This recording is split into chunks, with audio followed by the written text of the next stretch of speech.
Hey everyone, welcome back to Carpe Diem with Ridhima. This episode is the compilation of my audio podcast on Spotify. You will get to hear my personal experiences, travel stories, and some inspirational stories. So do check out and do write to me in the comments below. Thank you, cheers, love you all, take care.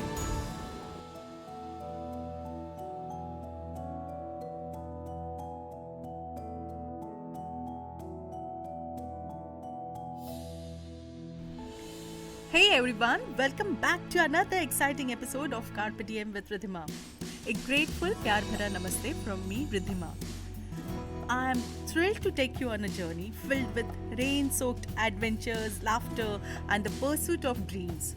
So grab your tea or coffee, find a cozy spot, and let's dive right in. Picture this: monsoon season in the serene, peaceful landscapes of Rishikesh and Chakrata in Uttarakhand. A girl gang with an age range spanning 3 decades. My daughter, a friend, my cousin visiting from New Zealand, my niece, and me. We were in dire need of a break from the mundane and we set out on a girls' trip for the ages. Our adventure began in Rishikesh, where we checked into a hostel called Baxter's Hostel. The hostel had all the vibes we craved: a lounge area, a kitchenette that required a trade-off of cooking for cleaning, a rooftop cafe, a workstation, and even a yoga and meditation room. Now, mind you, we opted for private rooms. But that hostel spirit? Oh, we had it in abundance. There's something enchanting about dancing in the rain with the backdrop of Himalayas. And oh, we danced. We sang our hearts out, fueled by cups of tea and coffee that seemed endless. And those meals, they had the warmth and comfort of Ghar ka Swad, bringing us a taste of Pahadi home. Our days were a mix of cafe hopping, attending the mesmerizing Ganga Aarti at Triveni Ghat, and exploring serene temples like the Neem Karoli Baba temple, where we felt an inexplicable peace and positivity. As the monsoon rain painted the scenery with fresh hues, auto rickshaw rides became our impromptu adventure rides. Whenever the rain graced us, we cozied up at the hostel, savoring countless cups of steaming tea and coffee, hot Maggi, pakoras, indulging in karaoke sessions, and making reels that captured our infectious joy. And then, the day we set the alarm for 3:30 a.m. to witness the sunrise at Kunjapuri temple, an experience we had heard so much about. We got ready in our desi avatars, chunni munni leke, early morning, since we were going to temple. Excitement buzzed in the air. But guess what? The rain had other plans. Our driver didn't turn up. But did that dampen our spirits? Not a bit. Instead of sulking, we ended up on our hostel's rooftop, embracing the rain and the mesmerizing colors of the early morning sky. We clicked breathtaking photos that captured the beauty of the moment. Who knew we had become early morning risers, even if just for that day? The best part? We were not alone on the rooftop escapade. We befriended two front desk managers, Shantanu and Sriram. Remarkable young men, one from Delhi and the other from Mumbai, both engineers and artists. They had come to Rishikesh to escape the monotony of the usual and chase their passion. Shantanu, who is an engineer who has a passion for theatre, he's an excellent dancer who plays guitar, and Sriram is an artist whose painting caught our attention, and he's also learning seed therapy. I heard about it for the first time. These front desk managers at the hostel were more than just that. They are yoga instructors. They teach yoga to the guests of the hostel without taking any fees. They introduced us to Secret Waterfall. They generally take their guests on treks. They shared their artistic endeavors with us, Our conversations were an exchange of experiences, laughter, and wisdom. The owner of the hostel, Anshul, was also very welcoming, cooperative, and I was amazed to see how well he treats and takes care of his staff. So, what did we learn on this extraordinary journey? The importance of breaking free from routines, embracing spontaneity, and chasing our passion with unyielding enthusiasm. It's a lesson we received from unexpected friends who had turned their work into their passion playground. As I reflect on those rain soaked days, I am reminded of the beauty of togetherness and the magic that unfolds when we step outside our comfort zones. So, my dear listeners, as you sip your tea or coffee, remember to seize the day, embrace the rain, and chase those dreams. Thank you for joining me on this journey. If you enjoyed this episode, don't forget to follow and rate this podcast and share it with your fellow adventurers. Until next time, keep seizing those moments and living your best life. In the next episode, I will tell you about our Chakrata experience. Do check the description box where I have shared my social media handles. Do peep in for visual treats in form of photos and reels, shorts and videos. So jaldi mulaqat hogi. Love you all. Take care. Cheers.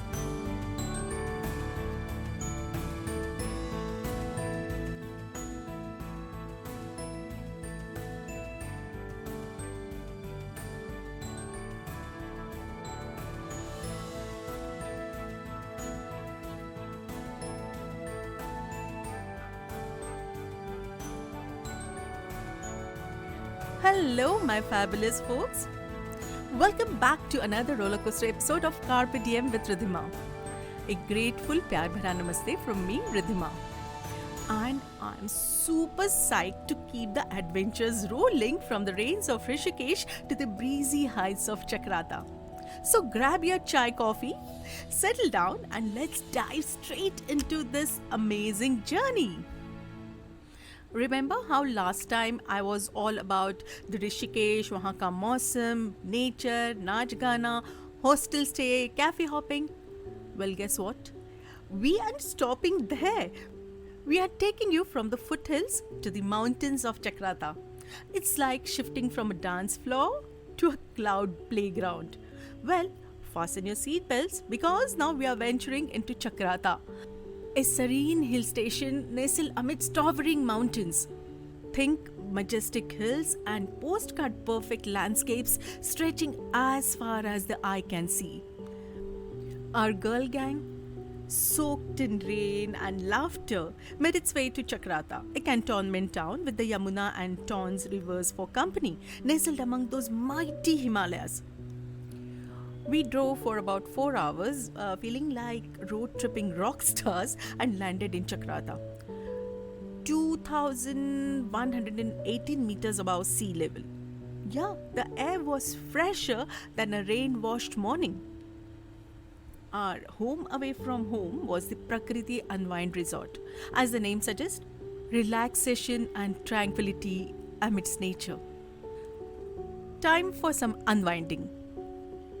Just the name makes you smile. And let me tell you, it was like taking a chill pill after a drive that had us dodging boulders of excitement on the road. But don't fret, we still managed to soak in the waterfall vibes even if we could not make it till Tiger Waterfall because of the landslide. But I managed to enter the kitchen of one of the tea coffee stalls near Tiger Waterfall to make some mixed pakodas with the owner, who was a very sweet Pahari lady.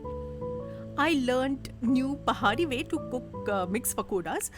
We had nice pakodas, steaming Maggi and few cups of tea and coffee. The hills were all foggy, creating an atmosphere एकदम Bollywood वाला. Remember? ये कहाँ आ गए हम, एकदम वही feel. Our drive was a mixtape of panoramic views and heart-flipping moments. Mountains flirting with clouds, n number of waterfalls on the way, and breathtaking valley views. Now we had great plans to witness the sunset sunrise tamasha at Chilmiri Top, Yeah, well, Rain thought otherwise. But who cares? We hit the tiny Chakrata market, hogging on momos, pakodas, and buttas. We were like foodies on a mission. Jahan bhi jao, khao. Back at our resort, we found solace in a gazebo. The hotspot for teddy meri bates, spontaneous gigs, and photo sessions that even celebrities would envy. Mountains, clouds, and beach vibes. It was all in the background as we struck poses. Being a nature addict, my camera was doing its job perfectly. Honestly, the nature is so gorgeous. Any picture has to be super gorgeous. You really don't have to be so savvy in photography. The colors of nature, the light, the sky, ekdam picture perfect. Inhaling that mountain air felt like a warm embrace from nature itself, recharging our spirits and rejuvenating our souls. Every day we could see cattle doing their own thing on the mountain slopes, munching away on the hills. Fresh mountain air was like oxygen ka hug, making us feel alive and rejuvenated. Now let's talk facts. Chakrata was around 4 hours of road trip from Rishikesh and just 89 kilometers from Dehradun. It's becoming a talk of the town destination. Foreigners are not allowed in this area because of the cantonment zone. But hey, we are keeping it real here too. We did encounter some leeches and insects giving us horror movie moments to our adventure. But the resort staff, they were very helpful. We literally tortured them. यहाँ पे spray मारो, वहाँ पे spray मारो, ये कीड़ा काट रहा है, वो कीड़ा काट रहा है. They would pacify us by saying, कुछ नहीं होता है. यहाँ पे पहाड़ों में, जंगलों में ये सब होता है जी. They tried their best to make us comfortable. For 2 days, we were the only guests at the resort.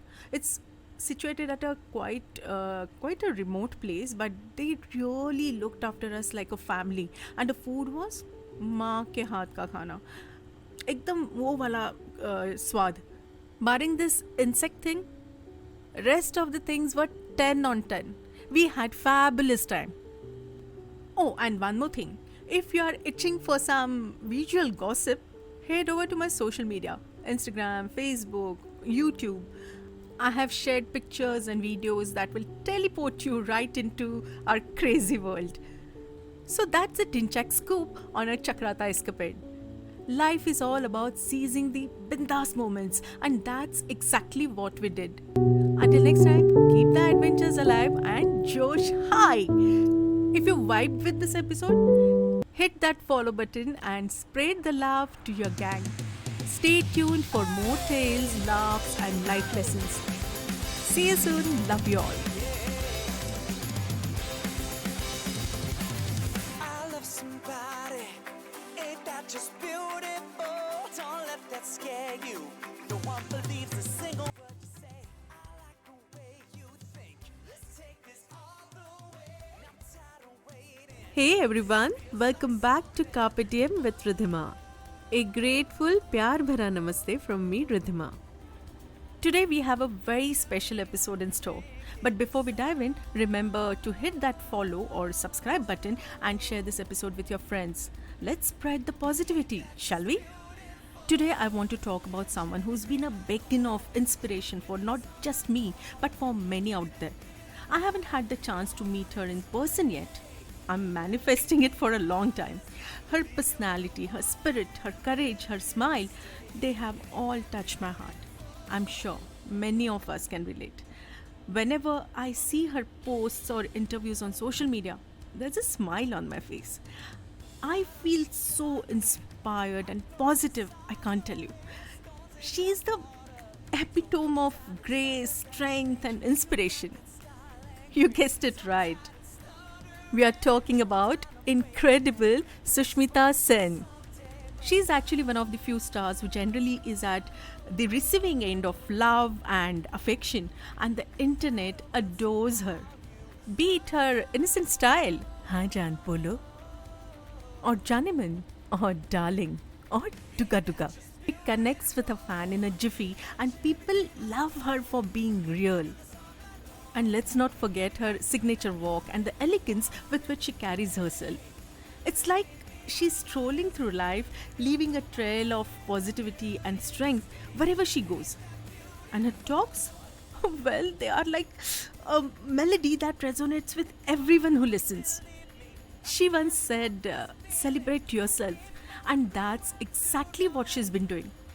She became a single mother by choice at the age of 24. Now, I also became a mother at 24, but I was married at that time. Sushmita, on the other hand, took a different path, a courageous one. It takes guts and determination to adopt a child when it doesn't fit into societal norms. And trust me, my journey as a single mother, even within those so called norms, because I lost my husband at a very young age, hasn't been a cakewalk either. We all have our battles. And imagine what Sushmita must have gone through with the added weight of the celebrity tag. It takes solid guts, yeah. The common strength for both of us was the family support. Explaining her kids about the adoption by telling them that they were born from her heart. Wow, so beautiful. She said in natural birth, mother and child connect through the umbilical cord, but in adoption, the mother and child are connected by this higher power, a connection that you cannot cut off. This woman is so dignified, brilliant, strong. She has such unique personality, such a beauty with brains. She says the more I chose to speak my mind, the easier it got. She once said, when you need validation, you must have the courage to stand in front of the mirror. That's the only validation you need. That's what I tell myself and my kids. Don't do such things कि you will have that guilt. खुद को आईने में देखने के लिए भी शर्म आ जाए. She says you are what you can live by. When she was asked about her controversial posts on social media, she said, मुझे likes नहीं, love चाहिए. Furthermore, she tells you to be limitless. If something didn't work for you, move on to the next one. It's nobody's business to tell you this is right, this is wrong, this is failure. All these are techniques to demoralize your spirit. All you need is yourself. All she did was vocalizing, and people got it. Few months ago, she suffered a heart attack. Fighter that she is, she posted on social media, angioplasty done, stent in place, and she declared that her cardiologist reconfirmed she does have a big heart. You know what's remarkable about Sushmita Sen? Besides her courage, it's her poise. The way she handles negativity, trolling, oh my god, hats off to her. People questioning about her diamond and calling her gold digger, and her reply to it. You know, she said it was just amusing because you call a woman a gold digger and you are monetizing that gold digger by writing stories on her. That's true, brilliant reply. She said she doesn't need a man for buying her the diamonds. This kind of things don't pull her down. In fact, she says the only way to deal with pressure is to embrace it. I mean, who wouldn't want to take life head on with that kind of attitude? That's why she is my favorite. जब भी कभी मैं low feel करती हूँ ना, तो मैं सीधे सुष्मिता के इंटरव्यूज़, उनके पोस्ट देखा करती हूँ. You know, वापस जोश आता है मुझ में. Her words literally pull me out of that low phase zone, you know. She was out of scene for some time, and she made an impressive comeback with Arya. Most of us have witnessed her foray on the OTT platform. I recently watched her latest web series, Tali, and let me tell you, Sushmita Sen's performance was like a standing ovation in itself. She effortlessly brought her character to life, proving once again why she is a force to be reckoned with in the entertainment industry. She has portrayed Sri Gauri Sawant's inspiring journey. Her portrayal of transgender activist Shri Gauri Sawant in Tali has left viewers absolutely captivated. In a remarkably short span since its release on Jio Cinema, Tali has already achieved remarkable success. Sushmita, we love you and keep up the good work. I can't wait to meet you in person, Sushmita. As we wrap up this episode, here's a thought provoking question for you. What's the bravest thing you have ever done that went against the grain? Share it with me in the comments and on social media, and I'll post the social media links in the description. Let's keep inspiring each other. That's a wrap for today. Remember to seize the day, celebrate yourself, and stay strong. Until next time, this is Ridhima signing off. Carpe Diem. Love you all. Take care.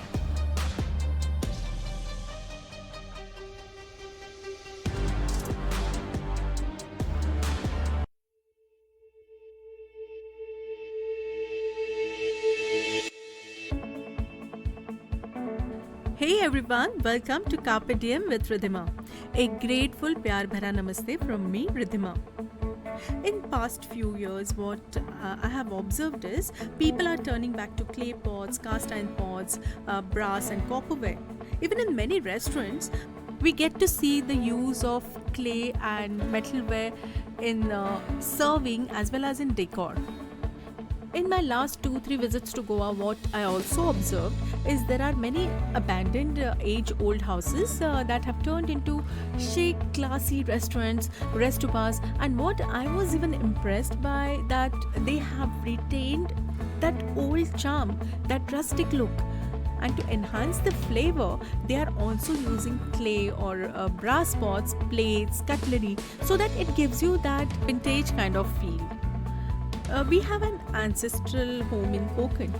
It had roof of mangrove tiles and floor covered with cow dung instead of tiles. Then walls of red bricks. For cooking, there was chulha, that is clay oven. It had no electricity, so they would use lanterns, Petromax lamps and all. And it was a different world. Since my forefathers came to Mumbai and they could visit only 2-3 times a year, so it became very difficult to maintain that house. So it was jointly decided by the older and younger generation to demolish that old structure and build a new one. New one has urban touch, so that it is relatively easier to maintain. I was quite disheartened by this change, but since I couldn't be there to maintain the house, it was not right on my part to give my opinion. This was about 15 years back. In last 3-4 years, I have observed that people are again back to using cast irons, brassware, clay pots in restaurants. I must say it is in vogue. If you go to buy these in shops or online or in malls, they charge quite a bomb. Now, these kind of cookware are adding trend by connecting you to ancient cooking. So they give you larger than life experience, so to say. So the added tariff is justified. And not to forget the health benefits. So all these kind of gimmicks though are definitely eye candies for the customers. So it's a win-win thing.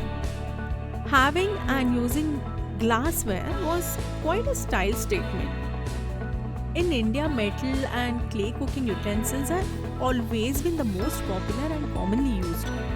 The Mahaprasad of Lord Jagannatha is still cooked in clay pot and I guess most of the shrines still use ancient type of cooking.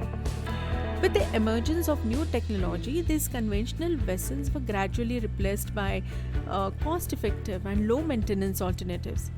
However, we all know that the pots, pans and utensils that we use today can expose us to toxic chemicals. Cast iron is experiencing a revival. It's said that it's the greatest way to add iron to meals and it is safe to cook at higher temperature. Also, you need to keep seasoning it with oil so that you need less oil for cooking. According to Ayurveda, clay pots are ideal for cooking as they make food healthier, nutritious, easier to digest and more flavorful. When I was in Uttarakhand at one tea shop, they were serving all kind of beverages in kullad, that is clay mugs, and it was written that कुल्हड़ से चाय पिया करो, उसी बहाने देश की मिट्टी चूमने का अवसर मिलेगा. Isn't it true and beautiful too? Now the copper. You must have seen copper water bottles, glasses, the other utensils. Copperware increase the metabolic rate, and it's known as ideal metal for cooking and preserving rice in its freshest state.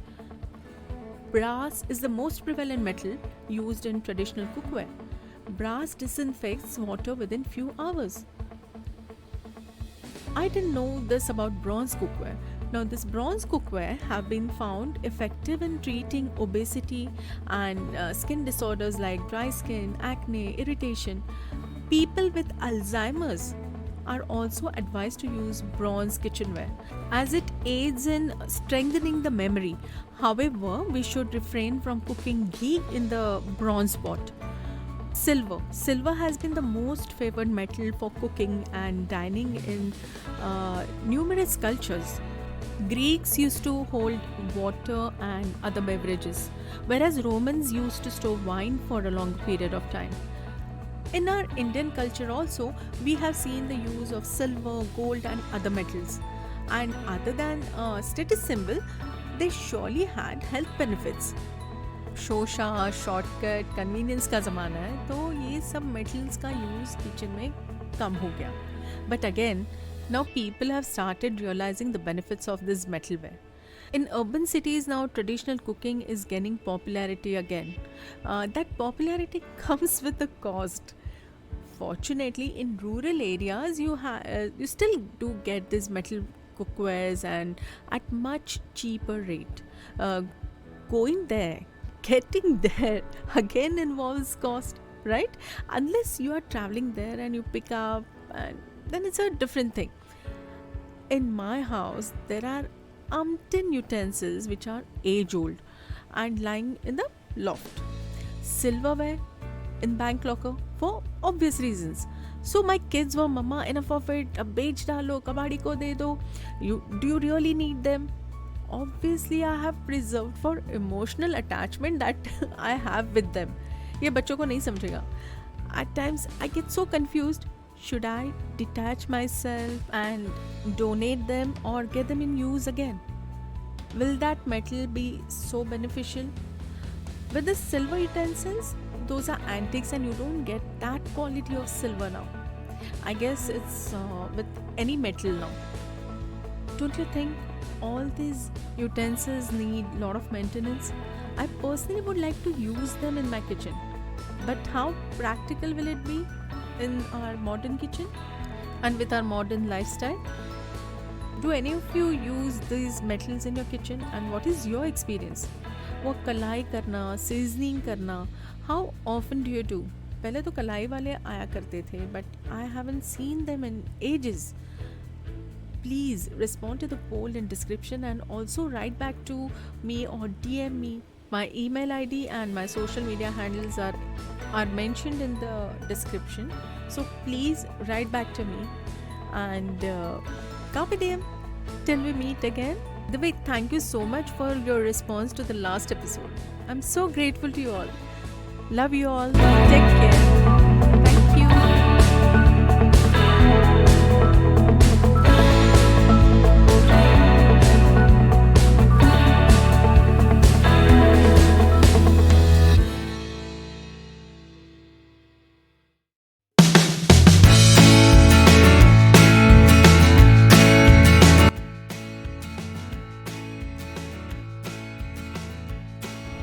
Hey everyone, welcome to Carpe Diem with Ridhima.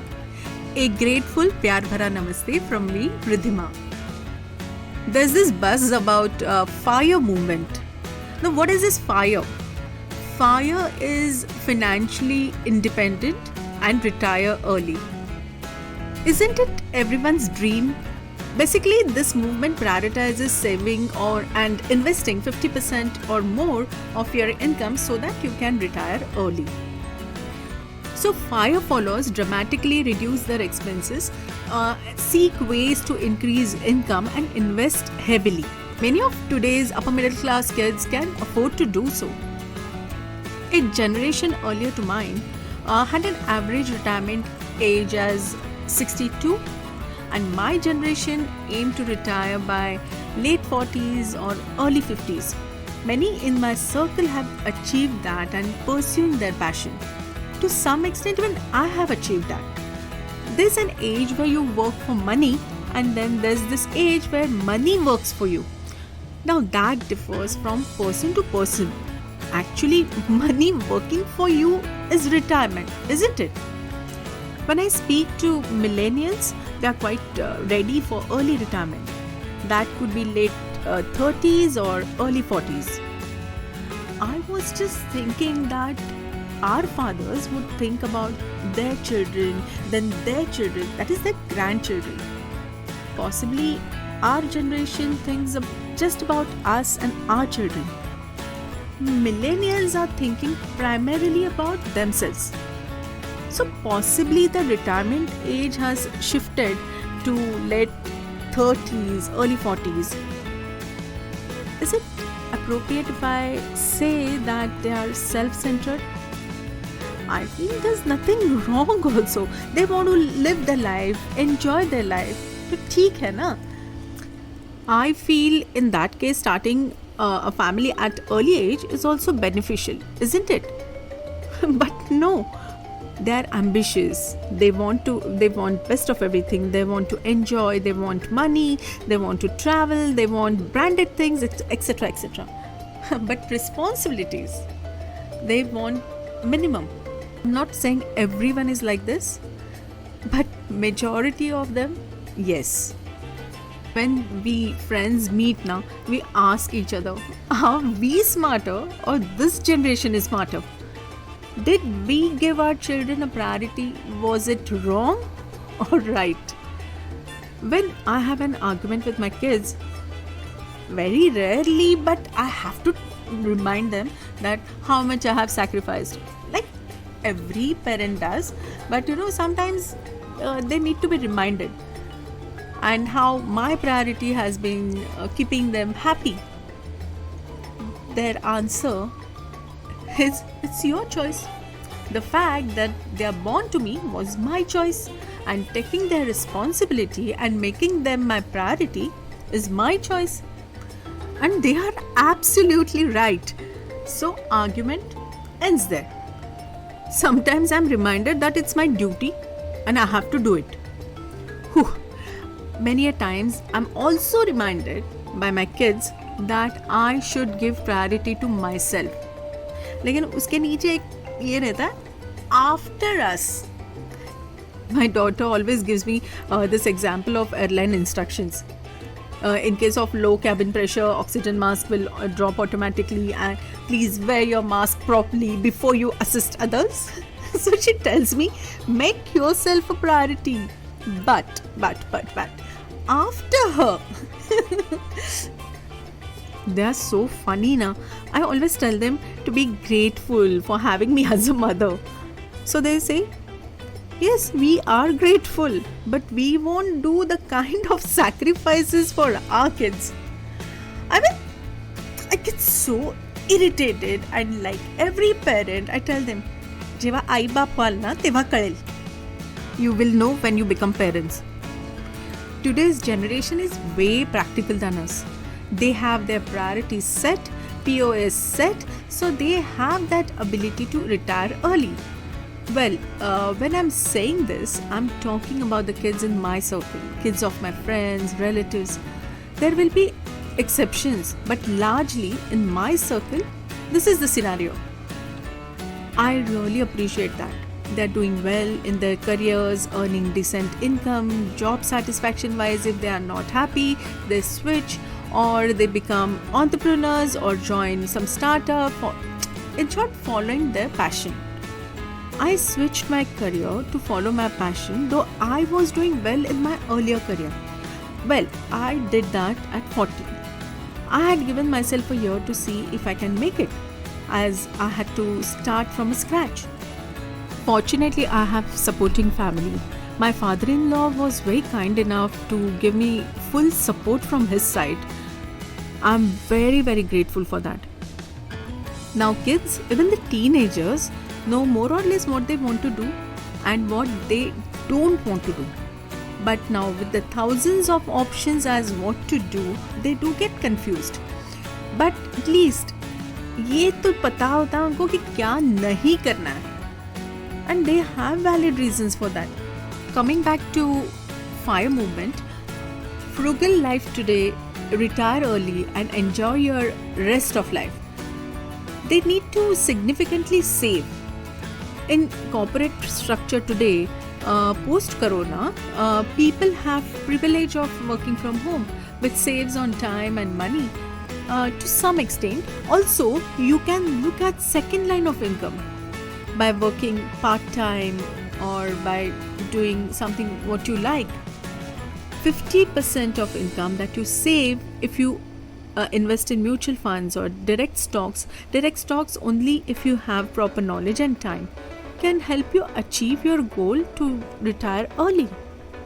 Now, 50% of income, will they be able to do that by compromising their dreams or aspirations and have early retirement and enjoy their life?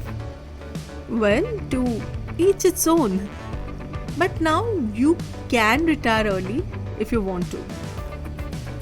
The first part of FIRE stands for financial independence. Something that, if we achieved, can allow you to work at something you love rather than something you have to do, like ghisi-piti life. FIRE also teaches you how to consume less while living better. The motivation behind FIRE is to willingly choose not to work full-time by making your money work for you. Millennials have embraced this movement and made their own. Also, it's been criticized that FIRE is only for upper middle class. There are primarily three types of FIRE. Lean FIRE, where you spend less than the average person and invest major chunk of income. They invest 25 times of their annual expense and have a strict budget to achieve financial freedom earlier than usual. Second type of FIRE is fat FIRE. This is direct contrast to lean FIRE. Someone who wants to lead a fat FIRE lifestyle will have a large post-retirement budget with investments. Also, they don't want to compromise on their current lifestyle. Barista FIRE is a combination of both lean and fat FIRE. Barista involves getting a part-time job after retiring early to fund post-retirement expenses. Don't you think it's achievable? In any kind of FIRE, the compromise factor that suits your lifestyle remains constant.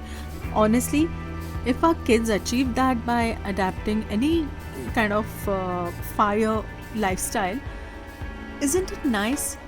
एक ही life है यार. What we couldn't do, let them do. Yes, they have to make a lot of compromises now. And if they are ready, why not?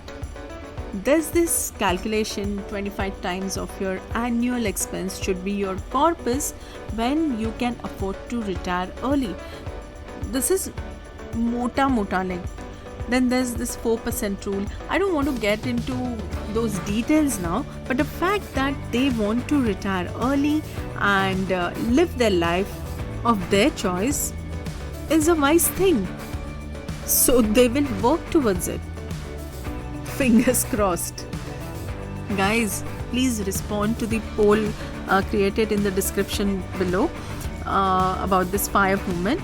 It gives an idea na, how many of you agree with this, how many of you don't agree with this. I have also mentioned my email ID and social media handles, so do get in touch with me. See you soon. Love you all. Thank you all for your love and support. Take care.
Welcome to Carpe Diem with Ridhima. A grateful Pyar Bhara Namaste from me, Ridhima. With this fast pace of life, to master the art of doing nothing, it's such a difficult task. I really want to know, how do you do that? I though find it so difficult. Even if I seem to be sitting quiet, my mind is always busy. I guess most of us experience that, right? I find those people really lucky who don't get any dreams or any kind of thoughts while they sleep. Our subconscious mind is always at work. As a kid or as an adult too, many of us have experienced that in our dreams we are going for exams, and while writing a paper, we are totally blank. Likewise, last few years I get very panicky if I'm going to have guests at home. And invariably in my dreams too, I forget to make food or forget to order food, and I end up in a mess. Earlier we would have so many guests at home so frequently, and I would manage quite well, but now it's ekdam ulta. I always blame on my hormones and pacify myself. It's okay, hota hai. But it doesn't end at that. I question myself, why this hota hai attitude? So constant battle with your second mind is always on. And that time I realize how important this art of doing nothing is. I can't sit still for 10 minutes doing absolutely nothing. It's very uncomfortable. We have a nice, cozy, comfy rocking chair, which is my most favorite place. But if you ask me, can you sit quietly doing nothing in your favorite rocking chair? My answer is big no. Either I watch TV or on my mobile, or rocking the chair with my mind flooded with innumerable thoughts.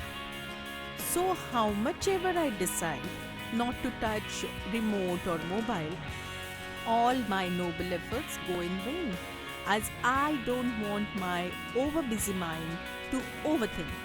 So what I do? I pick up my mobile or remote, and when I pick up the mobile, I'm reminded, Arey, I need to buy this, I need to buy that, some stuff is getting over, so I need to replenish. And while doing this, some ads pop up. Then, inquisitive, sarcasm intended, people like me want to find out, and the search goes on and on. You guys also feel this relatable, hai na? We try to fill every minute of the day either in our work and rest, often with some insignificant shopping sites or social media, some news or gossip channels. And with this kind of cycle, it's really hard to let yourself relax at the end of the day. With increased stress levels and crushing health impacts, doing nothing is increasingly being framed as a positive stress fighting tactic. It has emotional perks like reducing anxiety, curtailing aging process, and strengthening the body's ability to fight off common cold.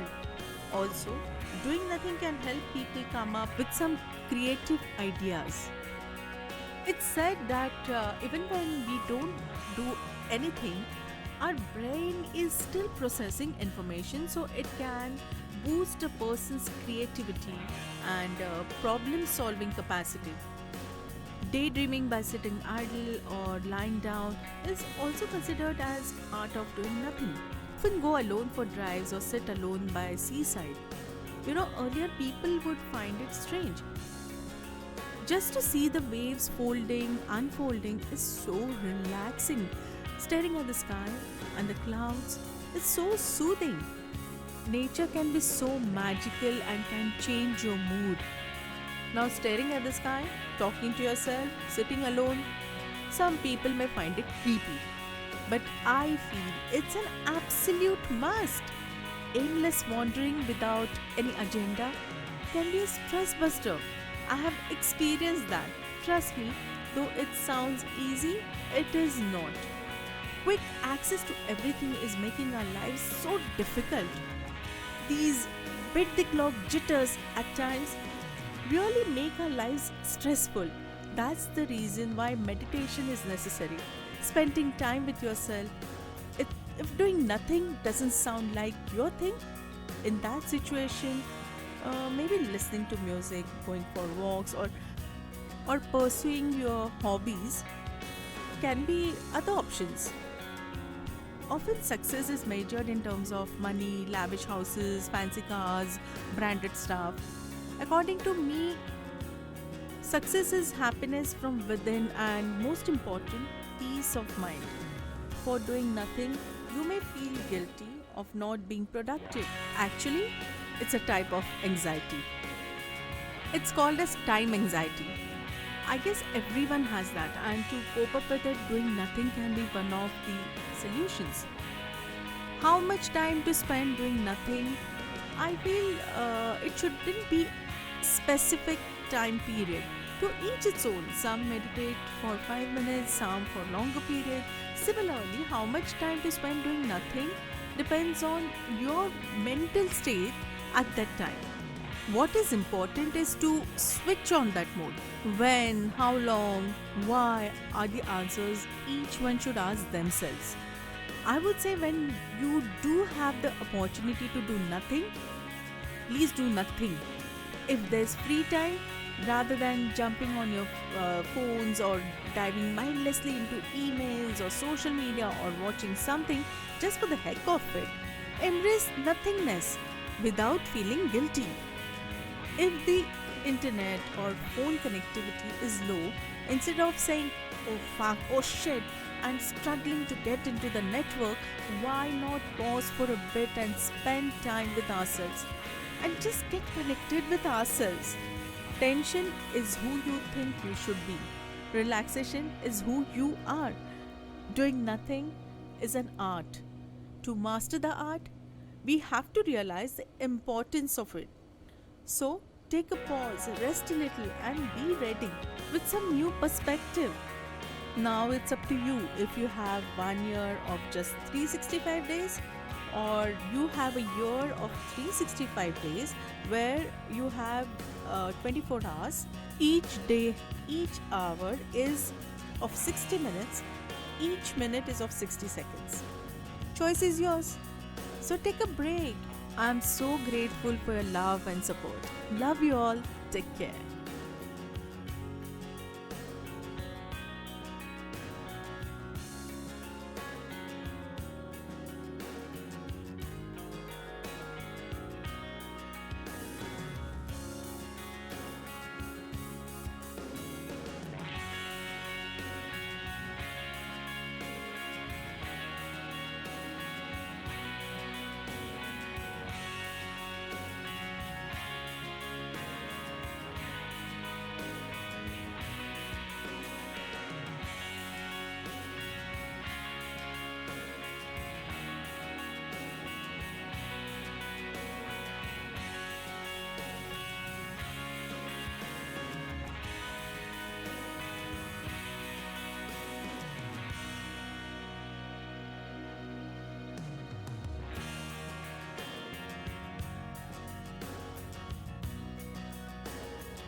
Love you all. Take care. See you soon.